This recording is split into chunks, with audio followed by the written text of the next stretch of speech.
Hello students, मैं doctor Savita Varma, associate professor, government arts college Kota. आज हम पढ़ेंगे मास्टर आर्टिस्ट पुंस के बारे में। पुंस का जन्म जून 1564 में हुआ और मृत्यु नवंबर 1665 में। फ्रांसीसी चित्रकार पुंस का जन्म तथा आरंभिक जीवन नॉर्मंडी के एक फार्म से संबंध रहा। उनके पिता हेनरी चतुर्थ की सेना में सैनिक थे। बचपन में उसने एक चर्च में चित्र बनाते हुए चित्रकार को देखा। पुंस ने उससे कला की शिक्षा लेने की प्रार्थना की, जिसे उस चित्रकार ने सहर्ष स्वीकार किया।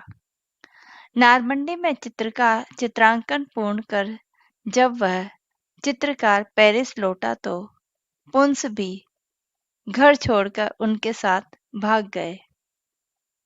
उस समय पेरिस में उसने राफेल के चित्रों की मुद्रित प्रतियां बिकती देखी। उन्होंने उसका भविष्य ही बदल दिया। इन चित्रों को देखकर उसने रोम जाने का निश्चय किया। इसके लिए 9 वर्ष तक सब तरह का परिश्रम करके उसने रोम की यात्रा के लिए धन इकट्ठा किया। 2 बार उसने इटली की यात्रा की तैयारी की, किंतु दोनों बार उसे रुकना पड़ा। इसी समय उसे एक पुस्तक चित्रित करने का काम मिला। इस काम से उसका संरक्षक इतना प्रसन्न हुआ कि उसने उसके लिए बहुत सा नया काम जुटाया और रोम के प्रमुख नागरिकों हेतु उसके परिचय पत्र भी लिख दिए। वहां जाकर 4 वर्ष पश्चात उसकी भेंट कार्डिनल बारबेरिना से हुई, जिन्होंने उसे एक चित्र बनाने का आदेश दिया। यह चित्र बहुत अच्छा बना और तभी से पुंस को रोम में लगातार खूब काम मिलने लगे। उसने शने शने अपनी शैली का विकास किया।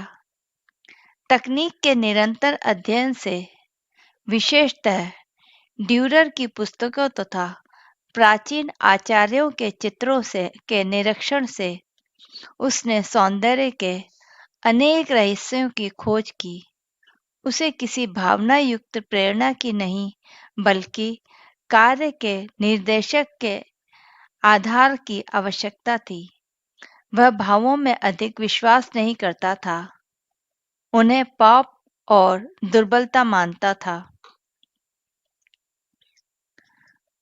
1640 ईस्वी में कार्डिनल रिशेल्यू ने उसे पेरिस जाकर लुव्र का विशाल कक्ष चित्रित करने का आदेश दिया, किंतु वह पेरिस नहीं लौटना चाहता था और फ्रेंच दरबार की छोटी छोटी ईर्ष्याओं से तंग आ चुका था।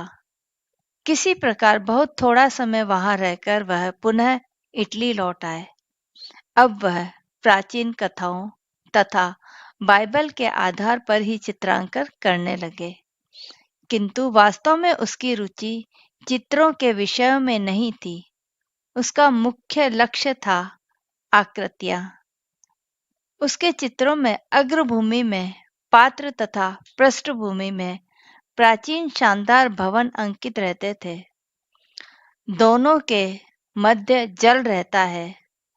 क्या कलाकार यह कहना चाहता है कि अतीत पृष्ठभूमि में रहता है, किंतु हम उससे पृथक कर दिए गए हैं। इसी प्रकार अनेक विचारों के कारण उसने प्रायः रंग पर कोई ध्यान नहीं दिया। उसने संयमित तथा सफाई युक्त संयोजन किए, जिनसे अन्य कलाकारों ने भी प्रेरणा ली। पुंस की मृत्यु के लगभग 3 वर्ष पश्चात 1644 में पिकासो ने भी उसके एक चित्र से प्रेरणा ली थी। पुंस की प्रमुख कृतियों में आर्केडियन चरवाहे, फोशिया की समाधि, सोती हुई वीनस, ऑर्फ्यूज तथा यूरिडाइस, सीढ़ियों पर उतरते हुए पवित्र परिवार एवं घोषणा। रोम में शास्त्रीय चित्रकला दृश्य चित्रण के रूप में भी इस समय प्रचलित हुई। स्वयं पुंस इसका सर्वश्रेष्ठ आचार्य था। 17वीं शती से इस विद्यालय का विकास एनीबेल कैरेसी ने पुनरुत्थान शैली के आधार पर किया था। फ्रांस में पुंस और क्लॉद लोरे इसके प्रयोक्ता थे। शास्त्रीय पद्धति के आदर्श दृश्य चित्रण में दो बातें थीं। रोम के आसपास के ग्रामीण क्षेत्रों का चित्रांकन तथा कुछ चित्रांकन परंपराओं एवं रूढ़ियों का प्रयोग, जिसका प्रसंगानुसार सरल अथवा श्लिष्ट रूप प्रस्तुत किया जा सकता था। सरलतम रूप में इनके आधार पर बनने वाले दृश्य चित्र की अग्रभूमि में एक समतल मैदान होना चाहिए, जिसमें कोई जलधार हो, एक और एक वृक्ष या वृक्ष समूह हो जो प्रायः संपूर्ण चित्र की ऊंचाई तक फैला हो, जिसकी शाखाएं कुछ फैली हों और पत्र समूह का गहरा रंग आकाश के हल्के रंग के विरोध में हो। इसके दूसरी ओर अग्रभूमि में कुछ दूर छोटे वृक्षों का एक अन्य समूह हो जो अग्रभूमि में दूसरी ओर बने हुए बड़े वृक्ष का संतुलन कर सके। इस छोटे वृक्ष समूह के निकट कोई टीला आदि हो जिस पर कोई प्राचीन ऐतिहासिक स्मारक निर्मित हो। कुछ दूर पीछे एक भूमि का अंकन हो तथा क्षितिज पर बुदली वर्तमाला, पर्वतमाला अथवा सागर का दृश्य हो। दृश्य में किसी ऐतिहासिक, पौराणिक या धार्मिक आख्यान से संबंधित कुछ मानवाकृतियां भी हो तथा संपूर्ण चित्र में आकाश का ऐसा सुंदर संयोजन हो कि दृष्टि स्वतः ही चित्र के सभी स्थानों पर विचरण करती रहे।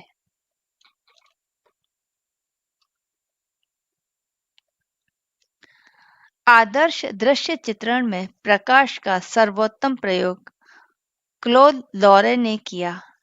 प्रत्येक वस्तु पर प्रकाश के परिणाम का उसने बारीकी से जो विचार किया वह प्रभाववाद के पूर्व तक अद्वितीय माना जाता रहा। यद्यपि यथार्थवादी दृश्य चित्रकारों में रोम के निकटवर्ती प्राकृतिक वातावरण के अनेक रेखाचित्र बनाए, तथापि प्रकृति को यथार्थ के बजाय उन्होंने अपने आदर्श के अनुसार परिवर्तित रूप में प्रस्तुत किया। इसके लिए प्रकृति के अलग अलग उपादान लेकर उन्होंने आदर्श दृश्य की कल्पना के अनुसार एक स्थान पर संयोजित किया गया। फिर भी इन चित्रों में नीरसता अथवा एकरूपता नहीं है। कलाकारों ने इनमें अनेक विविधताएं प्रस्तुत की हैं। पुंस ने जहां तीव्र प्रकाश का अधिक प्रयोग किया है, वहां क्लॉद लोरे ने कोमल प्रकाश को बड़ी मनोरमता से प्रस्तुत किया है।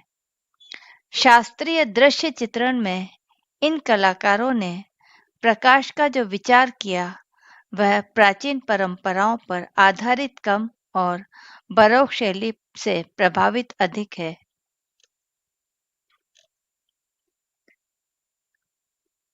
पुंस की फेमस पेंटिंग्स में the martyrdom of saint Erasmus 1630, the inspiration of the poet 1629 to 30। इनकी नेक्स्ट पेंटिंग है dance of the music of time, जो इन्होंने 1634 से 1636 तक बनाई। इस पेंटिंग में संगीत और नृत्य मस्त युवतियों को चित्रित किया गया है। पुंस के सबसे प्रसिद्ध अलंकारिक कार्यों में से यह एक है। यह समय बीतने और जीवन के चक्रों के विषय का प्रतिनिधित्व करता है। दाईं ओर एक वृद्ध दाढ़े वाले व्यक्ति के रूप में दर्शाया गया है। ऊपर आकाश में कला के देवता अपोलो रथ, जो उगते हुए सूरज का प्रतीक है, की सवारी कर रहा है, जो बीते दिनों का संकेत करता है। डांस ऑफ द म्यूजिक पुंस की आकांक्षा के कथात्मक चित्रों का उपयोग करने के लिए अवधारणाओं और आदर्शों का संचार करने के लिए प्रस्तुत किया गया है। Miracle of Saint Francis Xavier, ये इनकी प्रमुख पेंटिंग में से एक है। Thank you.